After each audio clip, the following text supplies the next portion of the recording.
প্রশ্নপত্রে অবশ্যই বলবে যে সেট গঠন পদ্ধতি থেকে তালিকা পদ্ধতিতে প্রকাশ করো অথবা তালিকা পদ্ধতি থেকে সেট গঠন পদ্ধতিতে প্রকাশ করো।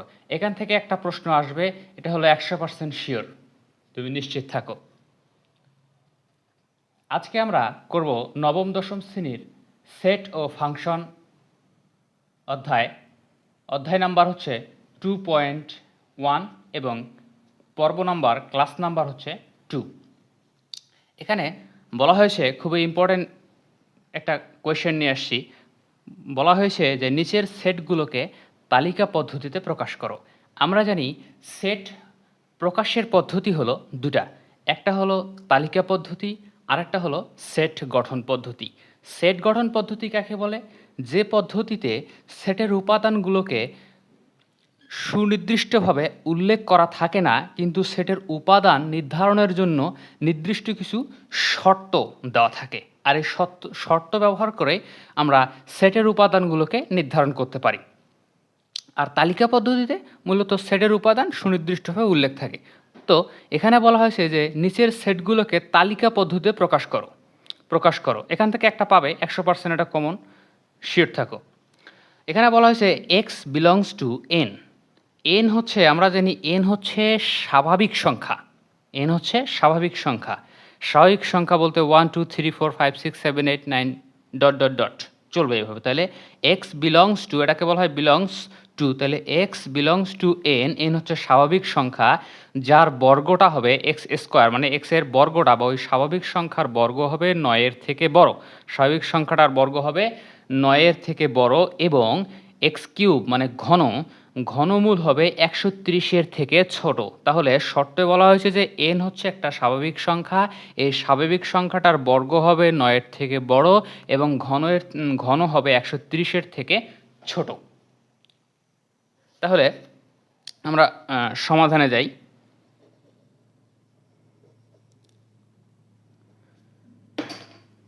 সমাধানে প্রথমেই এই যে শর্তটা দেওয়া আছে, শর্তটার বাংলা লিখতে হবে। বাংলা হচ্ছে যে সকল স্বাভাবিক সংখ্যার বর্গ 9 অপেক্ষা বড় এবং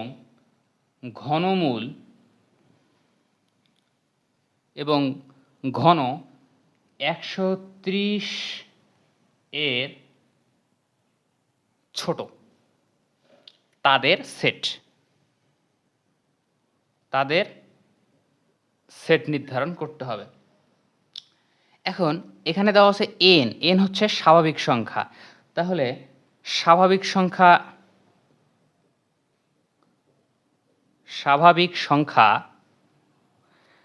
সংখ্যাকে প্রকাশ করা হয় এন দ্বারা। স্বাভাবিক সংখ্যা N equal 1 2 3 4 5 6 7 8 9 dot dot dot dot.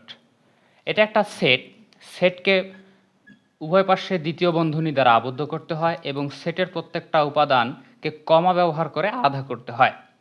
Set এবং ফাংশন সম্পর্কে বেসিক একটা ক্লাস আমরা ইতিপূর্বে নিয়েছি। এই ভিডিওটির লিংক অবশ্যই আমি কমেন্ট বক্সে দিয়ে দেব, পূর্বের ভিডিওটি অবশ্যই দেখে নেবেন, তাহলে বেসিক জানা থাকলে ম্যাথ করতে অবশ্যই সুবিধা হবে।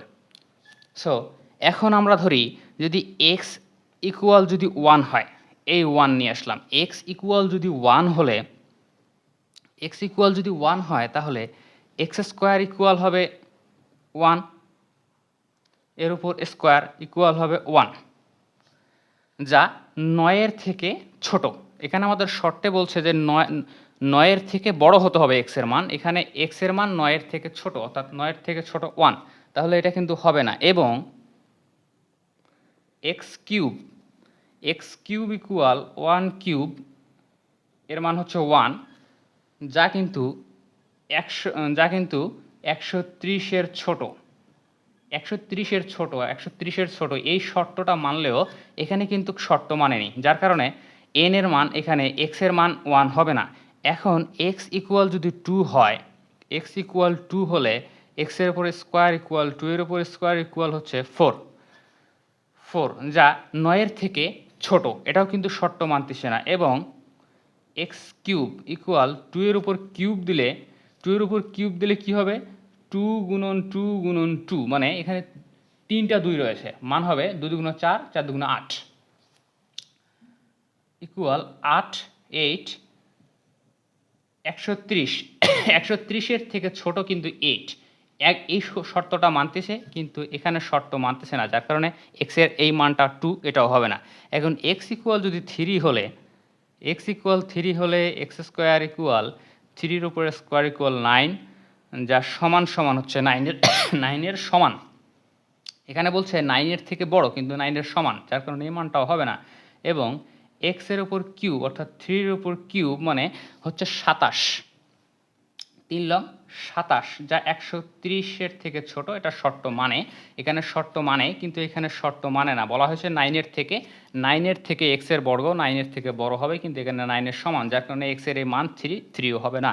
এখন এক্স ইকুয়াল যদি 4 হলে, এক্স ইকুয়াল 4 হলে X square equal 4 square equal 4-এর ওপর 4 পাওয়ার দিলে 4 4 16, যা 9-এর থেকে বড়। এখন কিন্তু শর্ত মানছে এক্স স্কোয়ারের মান 9-এর থেকে বড়, এক্স স্কোয়ারের মান 9-এর থেকে বড় 16 আসছে, মানটা মানবে।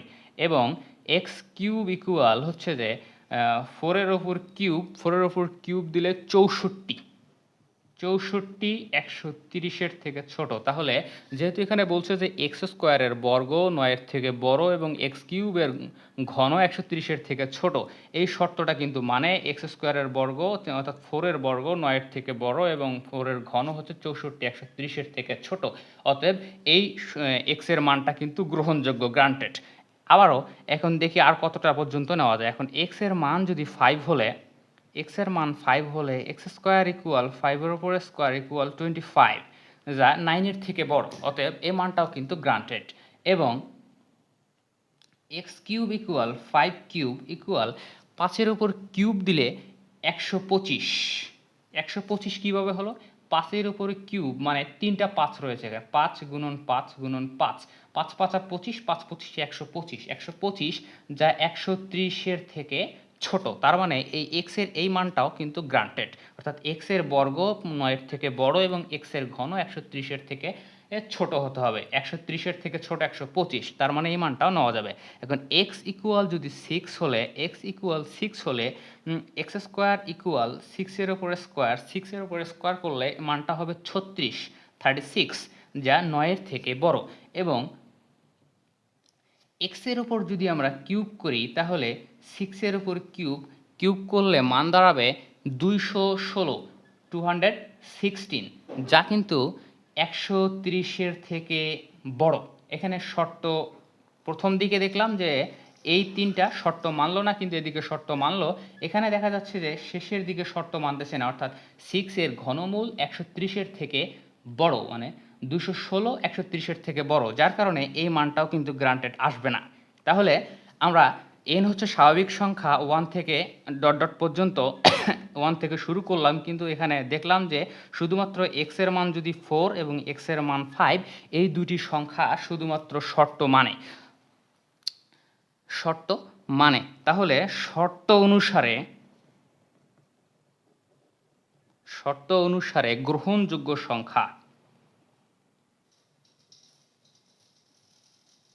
গ্রহণযোগ্য সংখ্যা কি হবে, 4 ও 5। তাহলে আমরা জানি এটাকে এখন তালিকা পদ্ধতিতে যদি প্রকাশ করি, তাহলে তালিকা পদ্ধতিতে প্রকাশ করলে হবে নির্ণেয় সেট সেকেন্ড ব্র্যাকেট 4, 5। আমরা জানি সেটকে দ্বিতীয় বন্ধনী দ্বারা আবদ্ধ করতে হয় এবং